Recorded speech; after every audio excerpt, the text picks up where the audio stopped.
ಆಯ್ಕೆ ಮಾಡಿರುವ ಜನಪ್ರತಿನಿಧಿಗಳು. ಲಕ್ಷ್ಮೀ ಹೆಬ್ಬಾಳ್ಕರ್ ಅವ್ರಿಗಂತೂ ವಿಷಯನೇ ಗೊತ್ತಿಲ್ವಂತೆ. ಏನ್ರಿ ಮೇಡಮ್ ಮಾಡ್ತಾ ಇದ್ದೀರಿ? ನಿಮ್ಮನ್ನ ಜನ ಆಯ್ಕೆ ಮಾಡಿದ್ದು ಇದಕ್ಕೆನಾ? ನೀವು ಸಚಿವರಾಗಿರ್ಬೇಕಾ ಅನ್ನೋದು ನಮ್ಮ ಪ್ರಶ್ನೆ. ಮಹಿಳಾ ಮತ್ತು ಮಕ್ಕಳ ಕಲ್ಯಾಣ ಇಲಾಖೆಯ ಜವಾಬ್ದಾರಿ ಹೊತ್ತಿರೋರು ನೀವು. ನಿಮ್ಮ ಗಮನಕ್ಕಿರಬೇಕಾಗಿತ್ತು, ಏನು ಮಾಡ್ತಿದ್ದೀರಿ ಅನ್ನೋದೇ ಪ್ರಶ್ನೆ. ಈ ಬಗ್ಗೆ ಮತ್ತಷ್ಟು ಡೀಟೇಲ್ಸ್ ಅನ್ನ ಪಡ್ಕೊಳ್ಳೋಣ. ಪೊಲಿಟಿಕಲ್ ಬ್ಯೂರೋ ಹೆಡ್ ವಿಜಯ್ ಕೂಡ ನೇರ ಸಂಪರ್ಕದಲ್ಲಿ ಜಾಯಿನ್ ಆಗ್ತಿದ್ದಾರೆ. ಬಳ್ಳಾರಿಯಲ್ಲಿ ಏನ್ ಬೆಳವಣಿಗೆ ಆಗ್ತಾ ಇದೆ ಆ ಬಗ್ಗೆ ಮಾಹಿತಿ ಕೊಡೋದಕ್ಕೆ ರಂಜಿತ್ ಶಿರಿಯಾರ್ ಕೂಡ ನೇರ ಸಂಪರ್ಕದಲ್ಲಿದ್ದಾರೆ. ಮೊದಲೇದಾಗಿ ವಿಜಯ್ ಹತ್ರ ಹೋಗ್ಬಿಡ್ತೀನಿ. ವಿಜಯ್, ಬಹಳ ಬೇಸರ ಅನ್ಸುತ್ತೆ, ಬಹಳ ವಿಪರ್ಯಾಸ ಅನ್ಸುತ್ತೆ ಸಚಿವರ ಈ ಹೇಳಿಕೆಗಳನ್ನ ಕೇಳೋದಕ್ಕೆ, ನೋಡೋದಕ್ಕೆ. ಯಾಕಂದ್ರೆ ಬಡವರ ಮಕ್ಕಳು ಇವ್ರದೇ ಮನೆಯಲ್ಲಿ ಯಾರಿಗಾದ್ರೂ ಆಗೋದು ಬೇಡ, ಹಾಗೆ ಬಯಸೋದು ಬೇಡ, ಆಗಿದ್ದಿದ್ರೆ ಏನು ಮಾಡ್ತಿದ್ರು? ಹೀಗೆ ಹೇಳ್ತಿದ್ರಾ?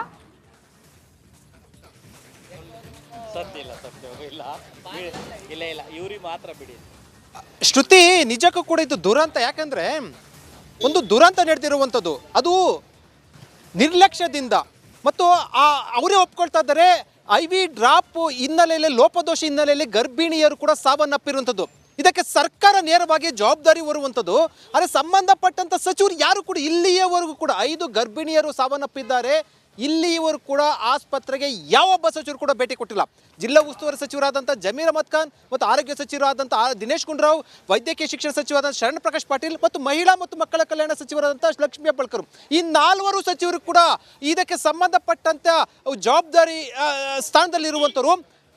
ಅವ್ರ ಸಚಿವರು ಆಸ್ಪತ್ರೆಗೆ ಭೇಟಿ ಕೊಡಬೇಕಾಗಿತ್ತು. ಆಸ್ಪತ್ರೆಗೆ ಭೇಟಿ ಕೊಟ್ಟ ತಕ್ಷಣ ಪರಿಹಾರ ಆಗುತ್ತೆ ಅನ್ನೋದು ಅಲ್ಲ. ಆದರೆ ಅದಕ್ಕೆ ಸಂಬಂಧಪಟ್ಟಂತ ಒಂದಷ್ಟು ಅಧಿಕಾರಿಗಳು, ವೈದ್ಯರು ಅಲ್ಲಿ ಎಲ್ಲಿ ಲೋಪ ಆಗಿದೆ ಅವರೆಲ್ಲರೂ ಕೂಡ ಎಚ್ಚೆತ್ತುಕೊಳ್ತಾರೆ ಮತ್ತು ಅದಕ್ಕೆ ಸಂಬಂಧಪಟ್ಟಂತ ಒಂದಷ್ಟು ವೇಗ ಪಡೆದುಕೊಳ್ಳುತ್ತೆ ಆಡಳಿತ ವೈಖರಿ. ಆದರೆ ಆಸ್ಪತ್ರೆಗೆ ಯಾರು ಕೂಡ ಭೇಟಿ ಕೊಡದೆ ಕೇವಲ ಇಲ್ಲೇ ನಿಂತ್ಕೊಂಡು ಕೂಡ ಅವರು ಏನು ಒಂದು ಸಬ್ಬು ಬೀಳ್ತಾ ಇರುವಂಥದ್ದು, ಕ್ರಮ ಕೈಗೊಳ್ತೀನಿ ಅಂತ ಹೇಳ್ತಾ ಇರುವಂಥದ್ದು, ಇವೆಲ್ಲವೂ ಕೂಡ ಒಂದು ಭಾಗ. ಆದರೆ ಯಾಕೆ ಆಸ್ಪತ್ರೆಗೆ ಭೇಟಿ ಕೊಟ್ಟಿಲ್ಲ ಅನ್ನೋಂಥದ್ದು ಮಹಿಳಾ ಮತ್ತು ಮಕ್ಕಳ ಕಲ್ಯಾಣ ಸಚಿವ ಲಕ್ಷ್ಮೀ ಹೆಬ್ಬಾಳ್ಕರ್ ಕೇಳಿದ್ರೆ, ಅದು ನೀವು ಆರೋಗ್ಯ ಸಚಿವರು ಕೇಳ್ಕೊಳ್ಳಿ, ಇಲ್ಲಿವರೆಗೆ ಅದಕ್ಕೆ ಸಂಬಂಧಪಟ್ಟ ಸರಿಯಾಗಿ ಮಾಹಿತಿ ಇಲ್ಲ ಅಂತ ಹೇಳ್ತಾರೆ.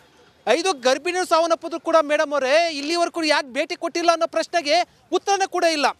ಅಂದರೆ ಜವಾಬ್ದಾರಿ ಮರ್ತರ ಅನ್ನುವಂಥದ್ದು. ಮತ್ತೊಂದು ಕಡೆ ಎಲ್ಲವೂ ಕೂಡ ಮುಖ್ಯಮಂತ್ರಿ ಸಿದ್ದರಾಮಯ್ಯ ಕೂಡ ಇದೇ ಪ್ರಶ್ನೆ ಕೇಳಿದ್ರೆ ಗರಂ ಆಗ್ತಾರೆ. ಅಂದರೆ ಸರ್ಕಾರಕ್ಕೆ ಜವಾಬ್ದಾರಿ ಇಲ್ವಾ, ಅಥವಾ ಗೊತ್ತಿದ್ದು ಕೂಡ ಯಾಕೆ ಈ ರೀತಿ ಮಾಡ್ತಾ ಇದ್ದಾರೆ ಅನ್ನೋಂಥದ್ದು ಕೂಡ. ಏನೇ ಆ ಒಂದು ಕಂಪನಿ ವಿರುದ್ಧ ಏನೇ ಕ್ರಮ ಕೈಗೊಂಡ್ರು ಕೂಡ ಈಗ ಆಸ್ಪತ್ರೆ ಆಗ್ತಿರುವಂಥ ಅವ್ಯವಸ್ಥೆಗೆ ಯಾರು ಕಾರಣ ಆಗ್ತಾರೆ, ಮತ್ತು ಆಸ್ಪತ್ರೆ ಈಗಲೂ ಕೂಡ ಒಂದಷ್ಟು ಅವ್ಯವಸ್ಥೆ ಇರುವಂಥದ್ದು. ಇವೆಲ್ಲವೂ ಕೂಡ ನೋಡೋದಾದರೆ ಸರ್ಕಾರದ ಸಂಬಂಧಪಟ್ಟ ಪ್ರತಿಪಕ್ಷಗಳು ಒಂದಷ್ಟು ಗಂಭೀರವಾಗಿ ಆರೋಪ ಮಾಡ್ತಾ ಇರುವಂಥದ್ದು, ಅದಕ್ಕೆ ಪೂರಕವಾಗಿ ಸಚಿವರು ನಡ್ಕೊಳ್ತಾ ಇರೋದು ನೋಡೋದಾದರೆ ಈ ಇಲಾಖೆಯ ನಡುವಿನ ಏನು ಸಮನ್ವಯತೆ ಇಲ್ವಾ, ಅಥವಾ ಸಚಿವರು ಕೂಡ ಬೇರೊಬ್ಬರ ಮೇಲೆ ಅವರು ಹೇಳ್ಕೊಂಡು ಕಾಲಹರಣ ಮಾಡ್ತಾ ಇದ್ದಾರೆ. ಇವೆಲ್ಲವೂ ಕೂಡ ಒಂದಷ್ಟು ಆಕ್ರೋಶಕ್ಕೆ ಕಾರಣ ಆಗ್ತಾ ಇರುವಂಥದ್ದು. ಶ್ರುತಿ, ಎಸ್ ವಿಜಯ್, ವಾಪಸ್ ಬರ್ತೀನಿ. ಹಾಗೆ ಸಂಪರ್ಕದಲ್ಲಿರಿ. ಮತ್ತೊಂದು ಕಡೆ ಬಳ್ಳಾರಿಯಿಂದ ರಂಜಿತ್ ಶಿರಿಯಾರ್ ಕೂಡ ನೇರ ಸಂಪರ್ಕತೆ. ಇವರು ನಮ್ಮ ರಾಜಕಾರಣಿಗಳು, ಇವರು ನಾವು ಆಯ್ಕೆ ಮಾಡಿರುವ ಜನಪ್ರತಿನಿಧಿಗಳು. ಲಕ್ಷ್ಮೀ ಹೆಬ್ಬಾಳ್ಕರ್ ಅವ್ರಿಗಂತೂ ವಿಷಯನೇ ಗೊತ್ತಿಲ್ವಂತೆ. ಏನ್ರಿ ಮೇಡಮ್ ಮಾಡ್ತಾ ಇದ್ದೀರಿ? ನಿಮ್ಮನ್ನ ಜನ ಆಯ್ಕೆ ಮಾಡಿದ್ದು ಇದಕ್ಕೆನಾ? ನೀವು ಸಚಿವರಾಗಿರ್ಬೇಕಾ ಅನ್ನೋದು ನಮ್ಮ ಪ್ರಶ್ನೆ.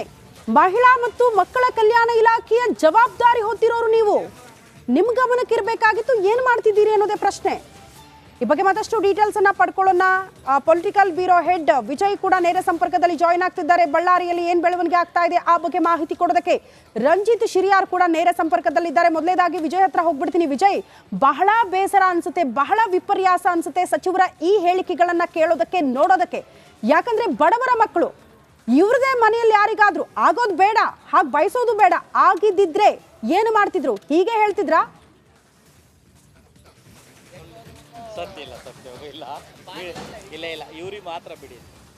ಶ್ರುತಿ, ನಿಜಕ್ಕೂ ಕೂಡ ಇದು ದುರಂತ. ಯಾಕಂದ್ರೆ ಒಂದು ದುರಂತ ನಡೆದಿರುವಂಥದ್ದು, ಅದು ನಿರ್ಲಕ್ಷ್ಯದಿಂದ ಮತ್ತು ಅವರೇ ಒಪ್ಕೊಳ್ತಾ ಇದ್ದಾರೆ.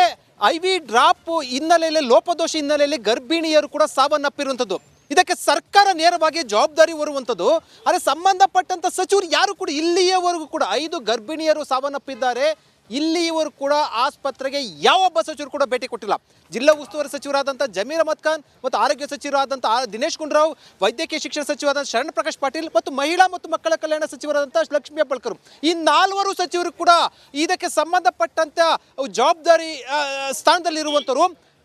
ಅವ್ರ ಸಚಿವರು ಆಸ್ಪತ್ರೆಗೆ ಭೇಟಿ ಕೊಡಬೇಕಾಗಿತ್ತು. ಆಸ್ಪತ್ರೆಗೆ ಭೇಟಿ ಕೊಟ್ಟ ತಕ್ಷಣ ಪರಿಹಾರ ಆಗುತ್ತೆ ಅನ್ನೋದು ಅಲ್ಲ. ಆದರೆ ಅದಕ್ಕೆ ಸಂಬಂಧಪಟ್ಟಂತ ಒಂದಷ್ಟು ಅಧಿಕಾರಿಗಳು, ವೈದ್ಯರು ಅಲ್ಲಿ ಎಲ್ಲಿ ಲೋಪ ಆಗಿದೆ ಅವರೆಲ್ಲರೂ ಕೂಡ ಎಚ್ಚೆತ್ತುಕೊಳ್ತಾರೆ ಮತ್ತು ಅದಕ್ಕೆ ಸಂಬಂಧಪಟ್ಟಂತ ಒಂದಷ್ಟು ವೇಗ ಪಡೆದುಕೊಳ್ಳುತ್ತೆ ಆಡಳಿತ ವೈಖರಿ. ಆದರೆ ಆಸ್ಪತ್ರೆಗೆ ಯಾರು ಕೂಡ ಭೇಟಿ ಕೊಡದೆ ಕೇವಲ ಇಲ್ಲೇ ನಿಂತ್ಕೊಂಡು ಕೂಡ ಅವರು ಏನು ಒಂದು ಸಬ್ಬು ಬೀಳ್ತಾ ಇರುವಂಥದ್ದು, ಕ್ರಮ ಕೈಗೊಳ್ತೀನಿ ಅಂತ ಹೇಳ್ತಾ ಇರುವಂಥದ್ದು, ಇವೆಲ್ಲವೂ ಕೂಡ ಒಂದು ಭಾಗ. ಆದರೆ ಯಾಕೆ ಆಸ್ಪತ್ರೆಗೆ ಭೇಟಿ ಕೊಟ್ಟಿಲ್ಲ ಅನ್ನೋಂಥದ್ದು ಮಹಿಳಾ ಮತ್ತು ಮಕ್ಕಳ ಕಲ್ಯಾಣ ಸಚಿವ ಲಕ್ಷ್ಮೀ ಹೆಬ್ಬಾಳ್ಕರ್ ಕೇಳಿದ್ರೆ ಅದು ನೀವು ಆರೋಗ್ಯ ಸಚಿವರು ಕೇಳ್ಕೊಳ್ಳಿ, ಇಲ್ಲಿವರೆಗೆ ಅದಕ್ಕೆ ಸಂಬಂಧಪಟ್ಟ ಸರಿಯಾಗಿ ಮಾಹಿತಿ ಇಲ್ಲ ಅಂತ ಹೇಳ್ತಾರೆ.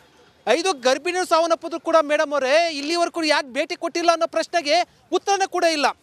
ಅಂದರೆ ಜವಾಬ್ದಾರಿ ಮರ್ತರ ಅನ್ನುವಂಥದ್ದು. ಮತ್ತೊಂದು ಕಡೆ ಎಲ್ಲವೂ ಕೂಡ ಮುಖ್ಯಮಂತ್ರಿ ಸಿದ್ದರಾಮಯ್ಯ ಕೂಡ ಇದೇ ಪ್ರಶ್ನೆ ಕೇಳಿದ್ರೆ ಗರಂ ಆಗ್ತಾರೆ. ಅಂದರೆ ಸರ್ಕಾರಕ್ಕೆ ಜವಾಬ್ದಾರಿ ಇಲ್ವಾ ಅಥವಾ ಗೊತ್ತಿದ್ದು ಕೂಡ ಯಾಕೆ ಈ ರೀತಿ ಮಾಡ್ತಾ ಇದ್ದಾರೆ ಅನ್ನೋಂಥದ್ದು ಕೂಡ. ಏನೇ ಆ ಒಂದು ಕಂಪನಿ ವಿರುದ್ಧ ಏನೇ ಕ್ರಮ ಕೈಗೊಂಡ್ರು ಕೂಡ ಈಗ ಆಸ್ಪತ್ರೆ ಆಗ್ತಿರುವಂಥ ಅವ್ಯವಸ್ಥೆಗೆ ಯಾರು ಕಾರಣ ಆಗ್ತಾರೆ, ಮತ್ತು ಆಸ್ಪತ್ರೆ ಈಗಲೂ ಕೂಡ ಒಂದಷ್ಟು ಅವ್ಯವಸ್ಥೆ ಇರುವಂಥದ್ದು. ಇವೆಲ್ಲವೂ ಕೂಡ ನೋಡೋದಾದ್ರೆ ಸರ್ಕಾರದ ಸಂಬಂಧಪಟ್ಟ ಪ್ರತಿಪಕ್ಷಗಳು ಒಂದಷ್ಟು ಗಂಭೀರವಾಗಿ ಆರೋಪ ಮಾಡ್ತಾ ಇರುವಂಥದ್ದು, ಅದಕ್ಕೆ ಪೂರಕವಾಗಿ ಸಚಿವರು ನಡ್ಕೊಳ್ತಾ ಇರೋದು ನೋಡೋದಾದ್ರೆ ಈ ಇಲಾಖೆಯ ನಡುವಿನ ಏನು ಸಮನ್ವಯತೆ ಇಲ್ವಾ ಅಥವಾ ಸಚಿವರು ಕೂಡ ಬೇರೊಬ್ಬರ ಮೇಲೆ ಅವ್ರ ಮೇಲೆ ಅವರು ಹೇಳ್ಕೊಂಡು ಕಾಲಹರಣ ಮಾಡ್ತಾ ಇದ್ದಾರೆ. ಇವೆಲ್ಲವೂ ಕೂಡ ಒಂದಷ್ಟು ಆಕ್ರೋಶಕ್ಕೆ ಕಾರಣ ಆಗ್ತಾ ಇರುವಂಥದ್ದು. ಶ್ರುತಿ. ಎಸ್ ವಿಜಯ್, ವಾಪಸ್ ಬರ್ತೀನಿ. ಹಾಗೆ ಸಂಪರ್ಕದಲ್ಲಿರಿ. ಮತ್ತೊಂದು ಕಡೆ ಬಳ್ಳಾರಿಯಿಂದ ರಂಜಿತ್ ಶಿರಿಯಾರ್ ಕೂಡ ನೇರ ಸಂಪರ್ಕತೆ. ಇವರು ನಮ್ಮ ರಾಜಕಾರಣಿಗಳು, ಇವರು ನಾವು ಆಯ್ಕೆ ಮಾಡಿರುವ ಜನಪ್ರತಿನಿಧಿಗಳು. ಲಕ್ಷ್ಮೀ ಹೆಬ್ಬಾಳ್ಕರ್ ಅವ್ರಿಗಂತೂ ವಿಷಯನೇ ಗೊತ್ತಿಲ್ವಂತೆ. ಏನ್ರಿ ಮೇಡಮ್ ಮಾಡ್ತಾ ಇದ್ದೀರಿ? ನಿಮ್ಮನ್ನ ಜನ ಆಯ್ಕೆ ಮಾಡಿದ್ದು ಇದಕ್ಕೇನಾ? ನೀವು ಸಚಿವರಾಗಿರ್ಬೇಕಾ ಅನ್ನೋದು ನಮ್ಮ ಪ್ರಶ್ನೆ. ಮಹಿಳಾ ಮತ್ತು ಮಕ್ಕಳ ಕಲ್ಯಾಣ ಇಲಾಖೆಯ ಜವಾಬ್ದಾರಿ ಹೊತ್ತಿರೋರು ನೀವು. ನಿಮ್ಮ ಗಮನಕ್ಕಿರಬೇಕಾಗಿತ್ತು, ಏನು ಮಾಡ್ತಿದ್ದೀರಿ ಅನ್ನೋದೇ ಪ್ರಶ್ನೆ. ಈ ಬಗ್ಗೆ ಮತ್ತಷ್ಟು ಡೀಟೇಲ್ಸ್ ಅನ್ನ ಪಡ್ಕೊಳ್ಳೋಣ. ಪೊಲಿಟಿಕಲ್ ಬ್ಯೂರೋ ಹೆಡ್ ವಿಜಯ್ ಕೂಡ ನೇರ ಸಂಪರ್ಕದಲ್ಲಿ ಜಾಯಿನ್ ಆಗ್ತಿದ್ದಾರೆ. ಬಳ್ಳಾರಿಯಲ್ಲಿ ಏನ್ ಬೆಳವಣಿಗೆ ಆಗ್ತಾ ಇದೆ ಆ ಬಗ್ಗೆ ಮಾಹಿತಿ ಕೊಡೋದಕ್ಕೆ ರಂಜಿತ್ ಶಿರಿಯಾರ್ ಕೂಡ ನೇರ ಸಂಪರ್ಕದಲ್ಲಿದ್ದಾರೆ. ಮೊದಲೇದಾಗಿ ವಿಜಯ್ ಹತ್ರ ಹೋಗ್ಬಿಡ್ತೀನಿ. ವಿಜಯ್, ಬಹಳ ಬೇಸರ ಅನ್ಸುತ್ತೆ, ಬಹಳ ವಿಪರ್ಯಾಸ ಅನ್ಸುತ್ತೆ ಸಚಿವರ ಈ ಹೇಳಿಕೆಗಳನ್ನ ಕೇಳೋದಕ್ಕೆ, ನೋಡೋದಕ್ಕೆ. ಯಾಕಂದ್ರೆ ಬಡವರ ಮಕ್ಕಳು, ಇವ್ರದೇ ಮನೆಯಲ್ಲಿ ಯಾರಿಗಾದ್ರೂ ಆಗೋದು ಬೇಡ, ಹಾಗೆ ಬಯಸೋದು ಬೇಡ, ಆಗಿದ್ದಿದ್ರೆ ಏನು ಮಾಡ್ತಿದ್ರು? ಹೀಗೆ ಹೇಳ್ತಿದ್ರಾ?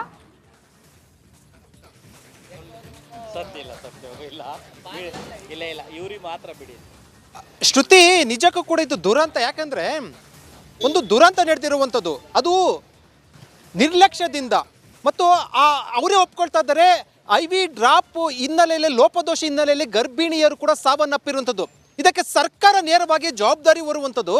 ಆದರೆ ಸಂಬಂಧಪಟ್ಟಂಥ ಸಚಿವರು ಯಾರು ಕೂಡ ಇಲ್ಲಿಯವರೆಗೂ ಕೂಡ 5 ಗರ್ಭಿಣಿಯರು ಸಾವನ್ನಪ್ಪಿದ್ದಾರೆ. ಇಲ್ಲಿಯವರು ಕೂಡ ಆಸ್ಪತ್ರೆಗೆ ಯಾವೊಬ್ಬ ಸಚಿವರು ಕೂಡ ಭೇಟಿ ಕೊಟ್ಟಿಲ್ಲ. ಜಿಲ್ಲಾ ಉಸ್ತುವಾರಿ ಸಚಿವರಾದಂಥ ಜಮೀರ್ ಅಹಮದ್ ಖಾನ್ ಮತ್ತು ಆರೋಗ್ಯ ಸಚಿವರಾದಂಥ ದಿನೇಶ್ ಗುಂಡೂರಾವ್, ವೈದ್ಯಕೀಯ ಶಿಕ್ಷಣ ಸಚಿವರಾದಂಥ ಶರಣ್ ಪ್ರಕಾಶ್ ಪಾಟೀಲ್ ಮತ್ತು ಮಹಿಳಾ ಮತ್ತು ಮಕ್ಕಳ ಕಲ್ಯಾಣ ಸಚಿವರಾದಂಥ ಲಕ್ಷ್ಮೀ ಹೆಬ್ಬಾಳ್ಕರ್, ಈ 4 ಸಚಿವರು ಕೂಡ ಇದಕ್ಕೆ ಸಂಬಂಧಪಟ್ಟಂಥ ಜವಾಬ್ದಾರಿ ಸ್ಥಾನದಲ್ಲಿರುವಂಥವ್ರು.